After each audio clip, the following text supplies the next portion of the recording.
तो friends, last episode में हमने ये देखा था कि असलम भाई ने ठाकुर साहब से बात की थी और ठाकुर साहब ने असलम भाई को बताया था कि किस तरह से छोटे चौधरी ने उसको बांध के और उनके ऊपर पेट्रोल डालकर उनको आग लगा दी थी। अब उसी मुलाकात को, उसी गुफ्तगू को कंटिन्यू करते हैं वहीं से। तो ठाकुर साहब ने मज़ीद असलम भाई से कहा कि जब मैंने अपने आप को जलता हुआ देखा, मुझे बहुत गुस्सा आ रहा था। फिर मैं आगे बढ़कर छोटे चौधरी को पकड़कर और मारना चाहता हूँ। वैसे तो मेरी तबीयत ऐसी नहीं थी कि मैं किसी को मारूं, क्योंकि मैं तो एक किसान आदमी था। हम लोगों ने तो सबको झुककर सलाम करना सीखा था। हम किसी से लड़ाई झगड़ा नहीं करते थे, लड़ाई झगड़े से दूर रहते थे। लेकिन जब मैंने ये जुल्म देखा, मैंने चीखते चिल्लाते हुए उससे पूछा था छोटे चौधरी से कि मैंने तुम्हारा क्या बिगाड़ा है, मैंने तुम्हारा क्या कसूर किया है, मुझे क्यों जला रहे हो, मेरे घर को क्यों जला रहे हो, क्या किया है हमने। लेकिन उसने मेरी एक ना सुनी थी और मुझे जला दिया था। तो इसीलिए गुस्से में आकर मैंने उसको आगे बढ़कर पकड़कर और मारना चाहा। लेकिन जैसे ही मैं उसके नज़दीक पहुंचा और अपने हाथ बढ़ाकर उसका गिरेबान पकड़ना चाहा, तो मैं उसके बॉडी से, उसके जिस्म से आर पार गुजर गया। मैं उसको पकड़ नहीं पा रहा था, यानी मेरे हाथ जो थे वो काम नहीं कर रहे थे। मैंने उसको पकड़ना चाहा, लेकिन दोबारा वही हुआ, बिल्कुल ऐसे जैसे अभी अगर तुमने मुझे देखा हो तो मैं तुम्हारी जिस्म से आर पार होकर गुजर गया था। तो कुछ ऐसा ही हुआ। फिर मैं वहां से नीचे जाने की कोशिश कर रहा था। मैंने नीचे जाने की कोशिश की ताकि मैं अपने बहू, बेटे और अपने पोते और पोती को जाकर देखूं कि उनके साथ ये इस जालिम शख्स ने क्या किया है। लेकिन जैसे ही मैं दरवाजे के नज़दीक पहुंचा और उससे गुजरने की कोशिश की, मैं धड़ाम से पीछे जाकर गिरा, ऐसे जैसे उस दरवाजे ने मुझे करंट लगाया। मैंने दोबारा कोशिश की, दोबारा से वही हुई। फिर मैंने वहां से छत के सामने से कुछ सामान रखा था, उस पर चढ़कर मैंने वहां से कूदने की कोशिश की। मैं जानता था कि मैं बूढ़ा आदमी हूँ, पता नहीं क्या होगा, लेकिन फिर भी कोशिश की कि शायद मेरी कोई अगर हड्डी वगैरह टूट गई तब भी मैं नीचे देख तो पाऊंगा, पूछ तो लूँगा। लेकिन फिर मुझे याद आया, मैं तो आत्मा हूँ, मेरी हड्डी तो नहीं टूटेगी। तो मैं चढ़ गया और कूदने की कोशिश की। लेकिन जैसे ही मैं ऊपर चढ़ा तो जो बाउंड्री वॉल है, ये जो चौदीवारी है, इसके ऊपर जब चढ़ने की कोशिश की, वहां से भी मुझे ऐसे करंट लगा और मैं धड़ाम से पीछे आकर गिर गया। यानी मैं इस छत की बाउंड्री से बाहर जा नहीं पा रहा था। तो तब मैं बिल्कुल ऐसे बेबस होकर बैठ गया। इतने में मैंने देखा कि मेरे पोता और मेरी पोती इस दरवाजे से सामने से दौड़ते हुए मेरी तरफ आए। मैं हैरान रह गया कि ये तो इस दरवाजे को पार करके आ गए, मैं क्यों नहीं कर पा रहा। ये मेरी समझ में नहीं आ रहा था क्यों हुआ। लेकिन वो आए। तब मैंने उनसे पूछा कि बच्चों क्या हुआ, इन लोगों ने तुम्हें तो कुछ नहीं किया। तो वो बच्चे भी एक दूसरे की तरफ देखकर हैरान रह गए और मुझे कहा कि दादा, हम तो मर चुके हैं, नीचे हमारे जले हुए जिस्म पड़े हैं, जैसे ये आपका जिस्म पड़ा है। ये तो हमारी भी आत्माएं ही हैं, जैसे आपकी आत्मा हमसे बात कर रही है। इन जालिमों ने हमें भी नहीं बख्शा। मेरी आंखों में आंसू आ गए, मेरे गले में, मेरे हलक में अल्फाज सूख गए। मुझे समझ नहीं आ रहा था कि मैं इन बच्चों से क्या कहूँ।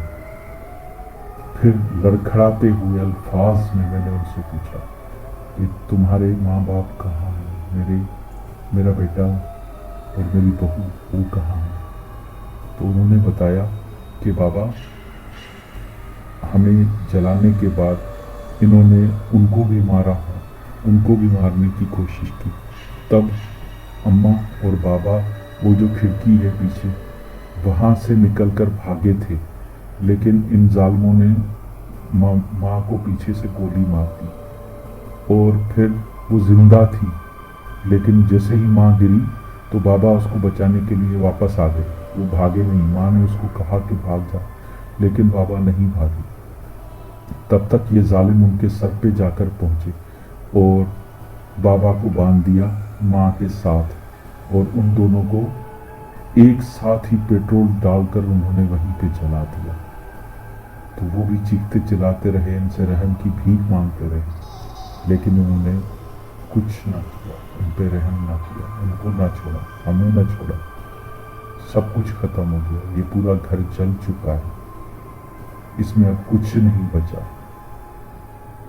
तो ये थी मेरी कहानी। उसके बाद हम ऐसे ही इस खंडर में रहते थे, लेकिन मेरा बेटा, मेरी बहू उस खिड़की के अंदर नहीं आ सकते।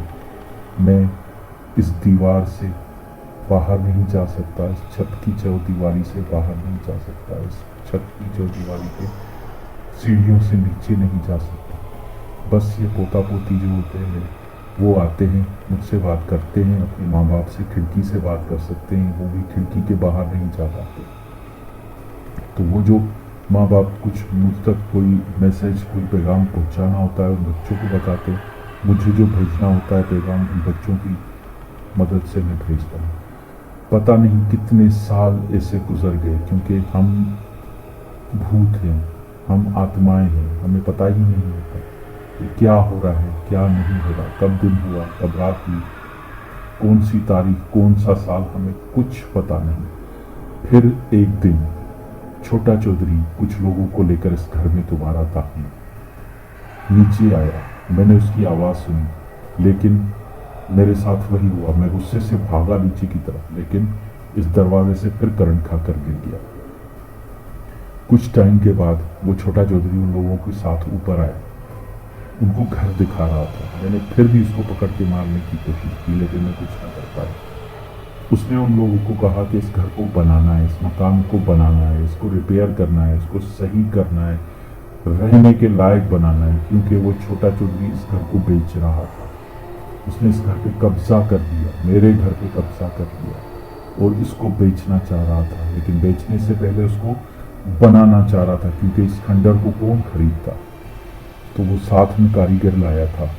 उन लोगों ने सब देखा और काम शुरू कर दिया। दूसरे ही दिन काम शुरू हो गया। फिर कुछ महीनों में ये घर वापस बन गया। फिर एक फैमिली यहाँ रहने आई। असलम बाबू, उस फैमिली में एक बच्चा था। मुझे लगता है कि ये खुदा की तरफ से दी हुई एक ताकत है, एक पावर है। जैसे तुम मुझे देख पा रहे हो, उस फैमिली में एक जो बच्चा था वो भी मुझे देख पा रहा था। शुरू में तो वो भी डर के मारे यहाँ ऊपर छत पे आता ही नहीं था, लेकिन फिर आहिस्ता आहिस्ता वो आने लगा और मुझसे बात भी करने लगा।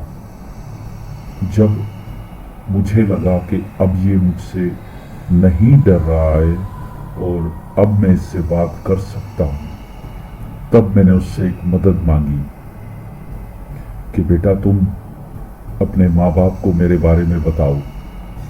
तो उसने कहा मैं पहले ही बता चुका हूँ, लेकिन मेरे माँ और बाप मेरी बात का यकीन नहीं करते।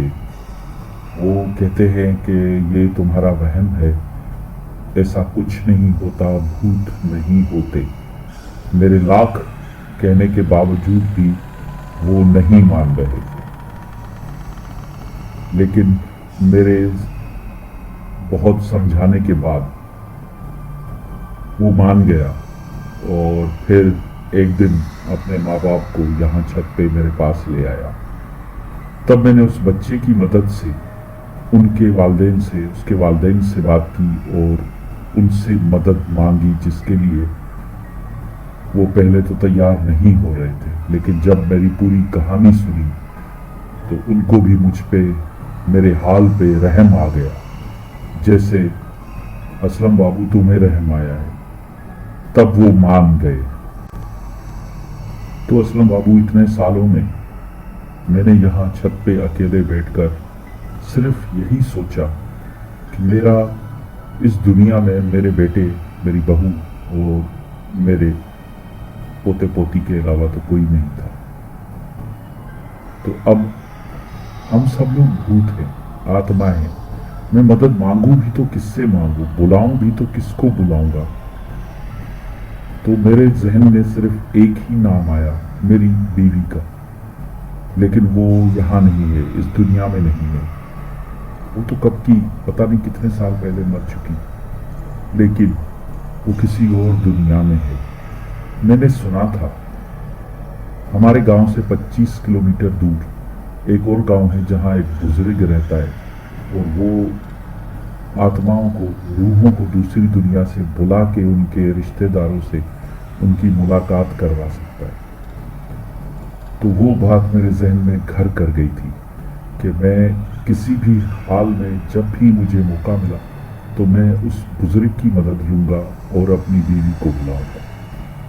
अब जब अल्लाह की तरफ से मेरे लिए ये मदद आई, ये बच्चा मुझे देख पा रहा था, तो मैंने उससे ये मदद मांगी और उनके वालिदैन से मैंने कहा कि उस बुजुर्ग को बुला लाएं, यहाँ ले आएं, ताकि मैं उससे मदद मांग सकूं। वो मेरी ज़रूर मदद कर पाएगा। तो उस बच्चे के वालिद ने हामी भरी और मेरी मदद करने की हामी भरने के बाद मुझे थोड़ी तसल्ली हुई। वो लोग चले गए। कोई 4-5 दिन के बाद उस बच्चे का वालिद उस बुजुर्ग के साथ छत पे आया और उनको आते देखकर मुझे इतने सालों के बाद खुशी महसूस हुई।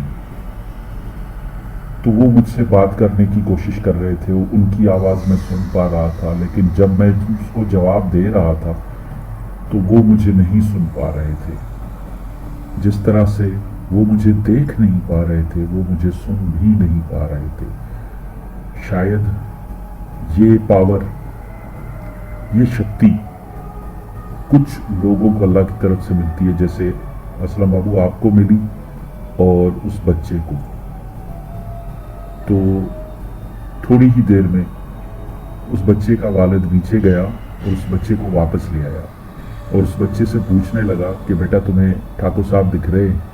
तो बच्चे ने सर हिलाकर उसको जवाब दिया, हाँ ठाकुर साहब यहीं सामने खड़े हैं। तो मुझे बहुत खुशी भी हुई कि ये बंदा मेरी मदद करने के लिए दिल से तैयार है, यहाँ तक कि अपने छोटे से बच्चे को यहाँ ले आया है एक भूत से बात करने के लिए। तो फिर उस बच्चे की मदद से मैंने उस बाबा से, उस बुजुर्ग से बात की और उसने हामी भरी और वहाँ पर बैठकर एक चिल्ला काटा और कुछ मंत्र पढ़ने लगा। कोई 2 घंटे तक वो ये करता रहा, मंत्र पढ़ता रहा और 2 घंटे के बाद मेरी बीवी की आत्मा यहाँ आ गई। हमने बातें की। अब वो बाबा जो थे वो मेरी बीवी को देख सकते थे, सुन भी सकते थे, लेकिन मुझे ना तो देख पा रहे थे ना सुन पा रहे थे। मैंने सारा किस्सा, सारी कहानी अपनी बीवी को बताई। वो रोने लग गई और गुस्सा भी हुई कि मैं छोटे चौधरी को नहीं छोड़ूंगी। ये सुनकर उस बुजुर्ग ने मेरी बीवी को कहा कि बेटा हरगिज भी ये नहीं करना, कभी भी मत करना, क्योंकि ये जो काम हम करते हैं, तुम लोगों को बुलाते हैं, रूहों की मुलाकातें करवाते हैं, अपने घर वालों से सवाब की खातिर करते हैं, इसमें हमारा और कुछ नहीं होता। लेकिन अगर तुम ये कानून कुदरती तोड़ोगी तो बहुत मुश्किल में पड़ जाएंगे हम सब, मैं, तुम, ठाकुर, ये गांव वाले। तो कभी भी ये गलती मत करना। लेकिन मेरी बीवी ने एक न मानी। वो गुस्से से बिल्कुल पागल हो गई थी और ऐसे ही अचानक से उसने जंप लगा दी और जंप ऐसे लगा दी, ये जो बाउंड्री वॉल तुम देख रहे हो ना, इससे कूद कर चली गई। जो मैं नहीं कर पा रहा था उसने कर दिया, शायद गुस्से की वजह से। लेकिन मैंने अपनी पूरी जिंदगी में अपनी बीवी को कभी गुस्से में नहीं देखा था। लेकिन जिस तरह से ये सब हुआ, तो मैं एक किसान हूँ और छोटे चौधरी को मारने के लिए तैयार हो गया था। हम लोग किसान लोग हैं, हम लोग हाथ जोड़ते हैं, ये नहीं करते, किसी को मारते नहीं हैं, ये मैं पहले भी बता चुका हूँ। लेकिन ये सब सुनकर उसकी फैमिली के साथ क्या हुआ था, उसको गुस्सा आया और वो चली गई।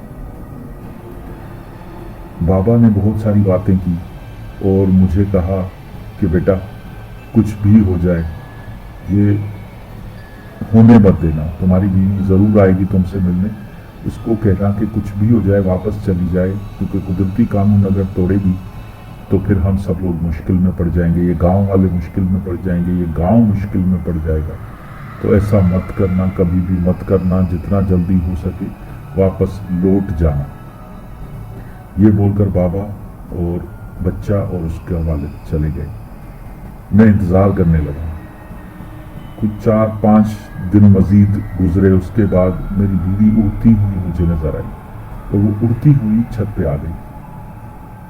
तो मैंने उससे पूछा तुम उड़ कैसे सकती हो? तो उसने कहा कि हम लोगों के पास बहुत सारी ताकतें हैं, लेकिन हमें पता नहीं होता। मैं गुस्से में जैसे गई तो मुझे पता चला कि मेरे पास क्या क्या है। मैं यहाँ से सीधा छोटे चौधरी के घर गई, लेकिन मैं उसको पकड़ नहीं पा रही थी, मैं उसको मार नहीं पा रही थी। तो मैंने गुस्से में इधर उधर की चीज़ों को मारना शुरू किया, लेकिन मैं किसी को भी फेंक नहीं सकती थी, किसी चीज़ को फेंक नहीं पा रही थी। लेकिन कुछ घंटों तक ऐसे हाथ पांव चलाने के बाद अचानक से मैं चीज़ों को उठा के फेंकने में कामयाब हो गई। फिर मुझे समझ में आ गया कि ये किस तरह काम करता है।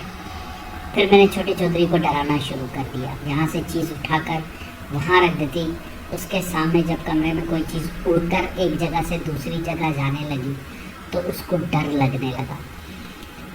फिर आहिस्ता आहिस्ता कुछ घंटों के बाद मैं मुसलसल करती रही। मुझे गुस्सा था इतना कि मैं कभी रुकी नहीं। फिर मैं उसके सामने नज़र आने लगी।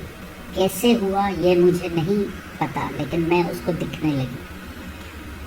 तो उसने मुझसे बात करना शुरू की। तो मैंने देखा कि मैं अपना रूप भी बदल सकती हूँ। मुख्तलिफ जानवरों की तस्वीर शक्ल में आ रही थी, फिर डरावनी शक्ल बना रही थी और वो डर रहा था। जब वो बहुत डर गया तो रोने लग गया कि कौन हो तुम, मेरे पीछे क्यों पड़ी हो, मैंने क्या बिगाड़ा है तुम्हारा, मुझे छोड़ो, मुझे माफ़ कर दो, मुझसे अगर कोई गलती हो गई है तो मुझे माफ़ कर दो। लेकिन मैं उसको माफ़ नहीं कर सकती थी। फिर मैंने उसको बताया कि मैं कौन हूँ और उसको ये भी बताया कि मैं अब तुम्हें छोड़ूंगी नहीं, मैं तुम्हें कच्चा चबा जाऊंगी। मैं सिर्फ उसको डरा रही थी क्योंकि मैं उसको टच कर नहीं पा रही थी, ये उसको मैं बताना नहीं चाह रही थी। पहले भी मैंने कोशिश की थी, लेकिन अब जब मैं उसको दिख रही थी तो मैं ये करना भी नहीं चाह रही थी कि उसको पता चल जाएगा कि मैं उसको छू नहीं सकती। लेकिन वो डर गया और डर के मारे भागा बाहर और जाकर बड़े चौधरी को सब कुछ बता दिया। मैं वहाँ भी गई तो बड़ा चौधरी भी मुझे देख पा रहा था। दोनों डर गए, बहुत डर गए, फ़ौरन भागे बाहर और गाड़ी में चढ़कर जब जाने लगे तो दरवाजे पे उनको मुंशी मिला। तो बड़े चौधरी ने मुंशी को बोला कि ये हमारा घर और ज़मीनें सब बेचकर पैसे मेरे बैंक अकाउंट में डाल दो और तुम कराची आ जाना, मैं कराची जा रहा हूँ, कराची वाले घर पे आकर मुझसे मिलना, अब हम दोबारा इस गांव में कभी नहीं आएंगे। और वो गाड़ी भगाता हुआ आगे चला गया। जब मैंने देखा कि वो मेरे हाथों से निकलकर भाग रहा है तो मैं भी बहुत तेज़ उसकी गाड़ी के पीछे भागी और भागते भागते मुझे एहसास हुआ कि मैं भाग नहीं रही, मेरे तो पाँव ज़मीन से कोई 2 फीट 3 फीट ऊपर है, मैं तो उड़ रही हूँ। यानी ये भी ताकत मेरे सामने आ गई। मैं उड़ना शुरू हो गई उस गाड़ी के पीछे, लेकिन वो गाड़ी जैसे ही इस गांव की सरहद से बाहर निकली, मैं उस सरहद पे अटक गई, उससे बाहर नहीं जा पा रही थी, हवा में ही टंगी रही। तो फिर मैं ये समझ गई कि उस बुज़ुर्ग ने मुझे इस गांव में बुलाया था, तो मैं इस गांव को छोड़कर ऐसे बाहर जा नहीं सकती। और फिर मैं वहीं से उड़ती हुई वापस तुम्हारे पास यहाँ आई हूँ। अब छोटा चौधरी और बड़ा चौधरी दोनों यहाँ से भाग चुके हैं और कराची चले गए। अब बताओ मैं क्या करूँ? तो फिर मैंने उसको कहा कि अब क्या कर सकते हैं, भाग गए, मैं यहाँ से जा नहीं सकता, तुम इस गांव से बाहर जा नहीं सकती। और जो बुजुर्ग ने मुझे कहा वो ये है कि तुम्हें कुछ भी करके वापस जाना पड़ेगा, नहीं तो ये गांव और यहाँ के लोग सब मुसीबत में आ जाएंगे। तो तुम्हारे लिए और मेरे लिए यही बेहतर है कि हम इस गांव के लोगों को, किसी और को नुकसान ना पहुंचाएं और तुम चली जाओ वापस। अब मैं भी कोशिश करता हूं और अपनी पावर्स जैसे तुम वापस लाई हो, मैं भी कोशिश करूंगा कि मेरी भी कुछ पावर्स आ जाएं। जैसे इस मर्तबा मुझे मदद मिली और तुम आ गई, मुझे पक्का यकीन है अल्लाह मेरे लिए कोई और मदद भेजेगा और मैं दोबारा छोटे चौधरी और बड़े चौधरी के सामने जाऊंगा या वो मेरे सामने आएंगे और मैं अपना बदला पूरा करूंगा। तो असलम बाबू, ये थी मेरी कहानी। और अब मैं यहाँ पर हूँ। फिर यहाँ पर रहते रहते मैंने भी कुछ अपनी पावर्स डिस्कवर की और मैं लोगों के सामने आ पाता था, उनको डरावनी शक्लें बनाकर डरा सकता था। वो फैमिली तो कुछ टाइम रह के यहाँ से चली गई। तो जाहिर सी बात है, समझ सकता हूँ कौन सी फैमिली आत्माओं के साथ रहना चाहती है। ऐसे घर में, मनहूस घर में कोई नहीं रह सकता, रहना ही नहीं चाहेगा। तो इस तरह से लोग आते रहे, हम उनको डराते रहे, क्योंकि यह घर मेरा है, मैं किसी को रहने नहीं देता था। मैं उनसे मदद तब मांगता जब मुझसे कोई बात करता, क्योंकि बाकी लोग तो डर के भाग जाते थे। जैसे आपने मुझे देखा था, तो आप डरे तो ज़रूर थे, लेकिन दोबारा मेरे पास आए, मुझसे बात की, मेरी मदद करना चाहते हो, तो मैंने आपसे मदद की, बात की और मदद मांगी। अब आप क्या मदद कर सकते हो, कैसे कर सकते हो, ये तो मुझे नहीं मालूम। अब आपके कहने के मुताबिक इस बात को 100 साल हो गए, तो वो बुजुर्ग तो नहीं होगा, लेकिन उसके घर में उसका कोई रिश्तेदार, कोई बेटा या कोई और जो ये काम करता हो, तो वो शायद मेरी मदद कर पाए। अगर आपको कोई तकलीफ ना हो तो आप उस गांव में अगर जाकर ये मालूम करें और उसको ले आएं साथ, तो शायद वो कुछ हल निकाल पाए या आपको कोई मशवरा दे दे वहीं पे कि हमें क्या करना चाहिए।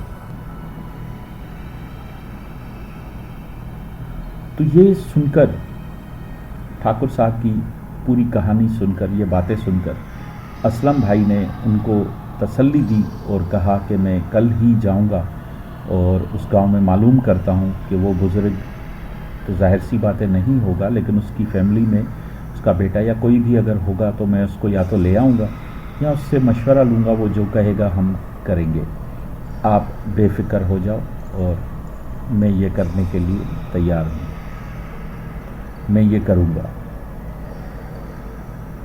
ठीक है, ये बात हो गई इनकी और असलम भाई चले गए। दूसरे दिन सुबह को असलम भाई उस गांव गए और मालूम करके जो निशानियां बताई थी ठाकुर साहब ने उसके हिसाब से पहुंचे और वहाँ जो बात हुई वो उसके बाद वापस आए। तो शाम के वक्त घर पहुँचे और रात को जिस टाइम पे असलम भाई की मुलाकात होती है ठाकुर साहब से, उस टाइम पे ये दोबारा ऊपर गए और ठाकुर साहब से मिले। ठाकुर साहब को इन्होंने जो बताया कि मैं गया था वहाँ पर, उस बंदे के बेटे का बेटा है जो अब ये सारा काम इस तरह का देखता है, मतलब करता नहीं है लेकिन उसको आइडिया है, नॉलेज है, लेकिन करता नहीं है। उसके अब्बा करते थे और दादा करते थे। तो उसने मुझे ये मशवरा दिया कि भाई देखो, ठाकुर साहब की बीवी तो चली गई वापस और चौधरी साहब तो चले गए कराची।